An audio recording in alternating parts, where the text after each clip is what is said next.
Karibu tukufahamisha taarifa kwa kina. Wanakwetu wananiita Joashua Nsare, mtafsiri kwenye lugha ya ishara ni Roda Nyamai. Moja kwa moja ni kwamba wataalam wa uchunguzi wa msambojeni au ukipenda DNA kutoka kwa serikali wamechukua sampuli kwa ajili ya kuwatambua watu 8 walioaga dunia kwenye mkasa wa moto uliotokea Kibra mapema siku ya Jumamosi. Kulingana na maafisa wa uchunguzi, mchakato wa utambuzi kupitia DNA unatarajiwa kuchukua hadi mwezi mmoja kukamilika.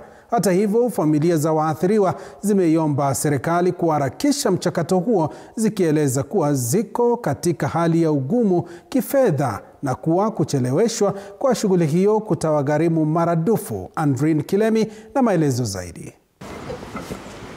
Mapema Alhamisi katika makafani ya City hapa jijini Nairobi, wachunguzi wa msambojeni kutoka serikalini walifika kwenye hifadhi hiyo kuchukua chembechembe za DNA kwa madhumuni ya kutambua miili ya watu 8 walioangamia kwenye mkasa wa moto katika mtaa wa Kibra siku ya Jumamosi. Hapa mochari niko na maiti 2 za watoto wangu. Alafu bibi ya mtoto wangu ambaye anaitwa Charity akapata majeraha mabaya sana, saizi yako Kenyatta Hospital. Na mjukuu wangu Jaylen Boso miaka 2 akapata majeraha ya kichwa. Kulingana na maafisa hao wa serikali, uchunguzi wa chembechembe hizo za DNA utachukua mwezi mmoja, jambo ambalo limezisikitisha familia zilizoathirika. And we don't understand within that period tutakuwa tunafanya namna gani. Mimi mwenyewe ni mgonjwa. Kwa hivyo vile nilisikia wakisema DNA itachukua almost 1 month, sijui nitakuwa kwa hali gani. Juu hata mimi mwenyewe niko kwa madawa.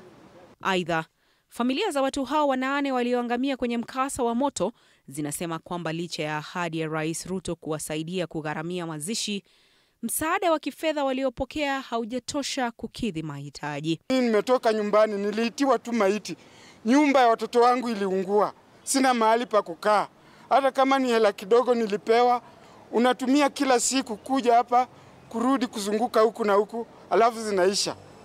Na wengine bado wako hospitali. Sasa hata unashindwa sasa zilikuwa zisaitie mazishi ama zinisaidie mimi kukaa Nairobi nikilia. Afadhali waharakisha haraka, mimi nibebe miili za watoto wangu nipeleke nyumbani. Mkasa huo wa Jumamosi uliteketeza zaidi ya nyumba 46 katika mtaa wa Kibra na kuwaacha watu 8 mauti, wengine 20 wakiuguza majeraha. Andrin Kilemi, TV 40.